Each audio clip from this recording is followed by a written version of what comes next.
Hello everyone. तो भाई स्वागत है आपका मेरी इस आज की हरियाणा जी के जो करंट अफेयर सीरीज़ है उसमें।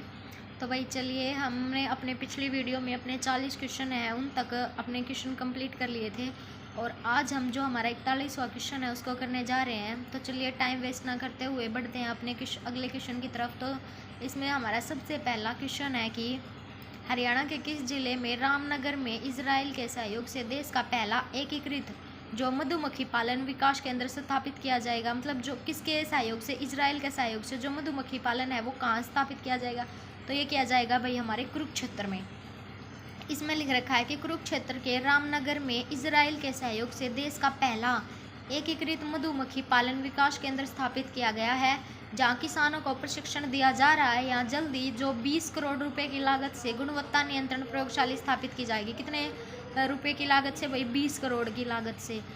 फिर उसके बाद आता है जो प्रदेश सरकार ने मधुमक्खी पालन नीति 2021 बनाई है, जिसके तहत वर्ष 2030 तक 7750 मधुमक्खी पालन तैयार करने और 15500 मीट्रिक टन शहद उत्पादन का लक्ष्य रखा गया है। भाई इन्होंने 2021 में ये रणनीति बनाई है और जो 2030 तक इनका लक्ष्य है कि ये जो 7750 मधुमक्खी पालन तैयार करें और 15500 मैट्रिक टन शहद उत्पादन का लक्ष्य रखा है कि हम इतना टन मतलब जो शहद है उसका उत्पादन करें। ठीक है, इन्होंने 2030 तक रखा है अपना लक्ष्य और ये कुरुक्षेत्र में शुरू किया गया है इजराइल के सहयोग से। फिर उसके बाद आता है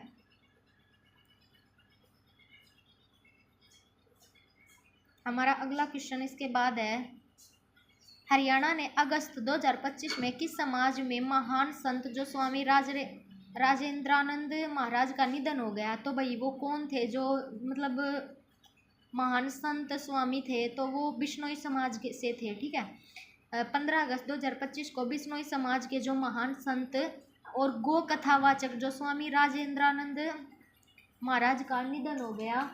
स्वामी राजेंद्रानंद महाराज उत्तर प्रदेश के जो बिजनौर जिले के भगवानपुरा रैनी गांव में बिश्नोई पुनिया परिवार में जन्मे थे और उनको 8 वर्ष की आयु में ही बाल साधु की सेवा मिली थी। कौन सी भाई? कितने वर्ष की आयु में मिली थी? 8 वर्ष की आयु में। और राजेंद्र आनंद महाराज 1800 गो कथाएं कर चुके हैं। ठीक है, कितनी कर चुके हैं भाई? 1800।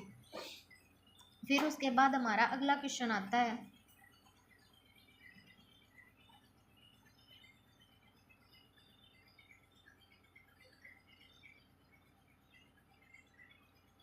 किस हरियाणवी को खो खो खिलाड़ी को पीएम मोदी ने सम्मानित किया। जो कौन से हरियाणवी हैं जो भाई खो खो खेलते हैं उनको जो मोदी जी हैं हमारे उन्होंने सम्मानित किया। तो वो है मीनू दत्तरवाल। कहाँ से है भाई? हिसार जिले के बिठमड़ा गांव की मीनू दत्तरवाल ने खो खो वर्ल्ड कप में इंडिया टीम को स्वर्ण पदक दिलाने में अहम भूमिका निभाई। तो भाई ये हिसार से हैं और उन्होंने खो खो टीम में जो मतलब जो kho kho world cup team हुई थी उसमें स्वर्ण पदक दिलाने में उन्होंने भी अहम भूमिका निभाई और जिसकी वजह से उन्हें 15 अगस्त 2025 को नरेंद्र मोदी जी ने सम्मानित किया। फिर उसके बाद आता है मीनू ने इससे पहले एशियाई खो खो चैंपियनशिप जो 2023 में स्वर्ण और senior national kho kho championship 2024 में भी स्वर्ण पदक जीत चुकी थी वो। ठीक है, मीनू दत्तरवाल है और ये खो खो खेलते हैं और कहाँ से हैं भाई? ये हिसार से हैं, ध्यान रखना।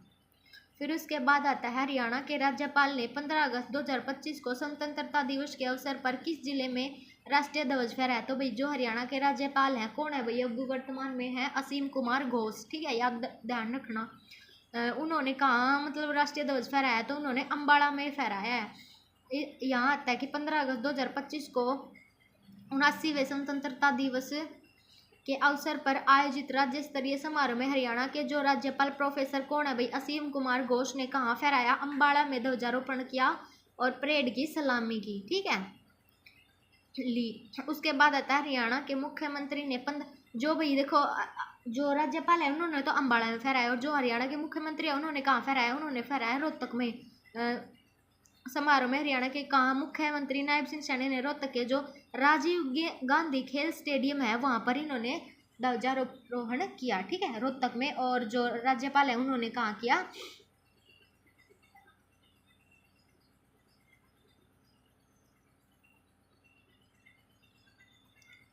रोहतक और अम्बाड़ा में किया है। ठीक है भाई। फिर उसके बाद हमारा अगला क्वेश्चन आता है 79वें स्वतंत्रता दिवस के अवसर पर हरियाणा के कितने पुलिस अधिकारियों को पुलिस पदक से सम्मानित किया गया? तो भाई इस अवसर पर कितने पुलिस अधिकारियों को सम्मानित किया गया? तो वो है 13। 79वें स्वतंत्रता दिवस के अवसर पर 15 अगस्त 2025 को राष्ट्रपति द्रौपदी मुर्मू द्वारा पंचकुला के पुलिस कमिश्नरी सिबास कविराज व राज्य सतर्कता एवं भ्रष्टाचार निरोधक ब्यूरो के आईजी कौन है भाई कुलदीप सिंह को उत्कृष्ट सेवाओं के लिए राष्ट्रपति पुलिस पदक और 11 अधिकारियों व जवानों को सराहनीय सेवाओं के लिए पुलिस पदक दिया गया। फिर उसके बाद आता है हरियाणा के किस जिले में विभाजन विभीषिका स्मृति दिवस पर राज्य स्तरीय कार्यक्रम आयोजित किया गया? तो वो है भाई फरीदाबाद। हरियाणा के फरीदाबाद में जो मुख्यमंत्री नायब सिंह सैनी ने 14 अगस्त 2025 को विभाजन विभीषिका स्मृति दिवस पर आयोजित राज्य स्तरीय कार्यक्रम में शिरकत की। देश के विभाजन की विभीषिका से पीड़ित लोगों की याद में फरीदाबाद के बड़खल में एक स्मारक बनाया गया है और कुरुक्षेत्र के मसाणा गांव में विश्व स्तरीय शहीदी स्मारक बनाया जाएगा। कहाँ बनाया जाएगा भाई? कुरुक्षेत्र के मसाणा गांव में। फिर उसके बाद हमारा अगला क्वेश्चन आता है कि हरियाणा सरकार ने अंबाला, फरीदाबाद, जींद और रेवाड़ी में कितने नए IMT बनाने का फैसला लिया है?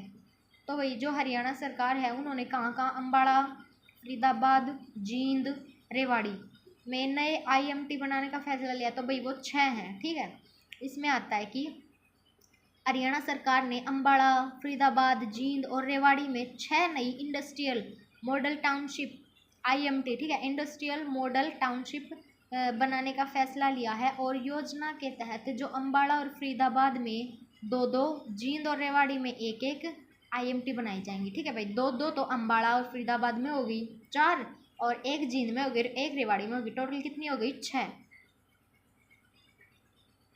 फिर उसके बाद अगला क्वेश्चन आता है कि हरियाणा पुरातत्व एवं संग्रहालय विभाग की आधिकारिक वेबसाइट का शुभारंभ किसने किया?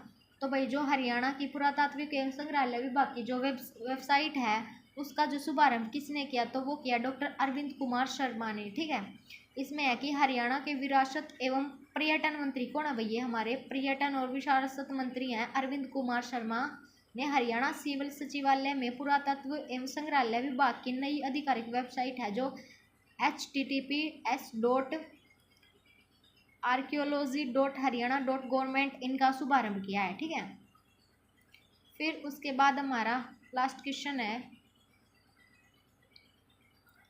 MDU को आउटलुक रैंकिंग में देश के टॉप जो 100 स्टेट पब्लिक यूनिवर्सिटी में कौन सा स्थान मिला है? तो भाई जो MDU है को आउटलुक रैंकिंग में देश के जो टॉप 100 हैं उनमें से कौन सा स्थान मिला? तो उनको मिला 29वां। इसमें है कि जो शिक्षा, अनुसंधान और सामाजिक उत्तरदायित्व के क्षेत्र में उत्कृष्टता की ओर अग्रसर जो महर्षि दयानंद विश्वविद्यालय MDU रोहतक है को प्रतिष्ठित राष्ट्रीय पत्रिका आउटलुक द्वारा जारी 2025 की जो इंडिया बेस्ट यूनिवर्सिटी रैंकिंग में देश के शीर्ष 100 स्टेट पब्लिक विश्वविद्यालयों में 29वां स्थान प्राप्त हुआ है और हरियाणा राज्य में MDU को प्रथम स्थान प्राप्त हुआ है। ठीक है, हरियाणा में फर्स्ट हुआ है लेकिन जो 100 में से कितने नंबर पे आया है? ये 29 नंबर पे आया है। तो भाई आई होप आप सभी को मेरे ये जो 12 मिनट सीरीज़ है उसमें से मैं आपको जो 10 क्वेश्चन कराती हूँ MCQ विद डिटेल तो वो पसंद आ रही होगी। अगर भाई आपको वीडियो पसंद आ रही है तो चैनल को सब्सक्राइब कर दिया करो, वीडियो को ज़्यादा से ज़्यादा लाइक और शेयर कर दिया करो और कमेंट में ये ज़रूर बताया करो कि भाई आपको वीडियो कैसी लग रही है। और अगर ये बोलोगे कि थोड़े से और ज़्यादा क्वेश्चन लेके आओ तो मैं आपके लिए 10 की बजाय मैं आपको ज़्यादा से ज़्यादा क्वेश्चन करवाने की कोशिश करूँगी। ठीक है, तो चलिए भाई मिलते हैं आपसे अगली वीडियो में, तब तक के लिए धन्यवाद।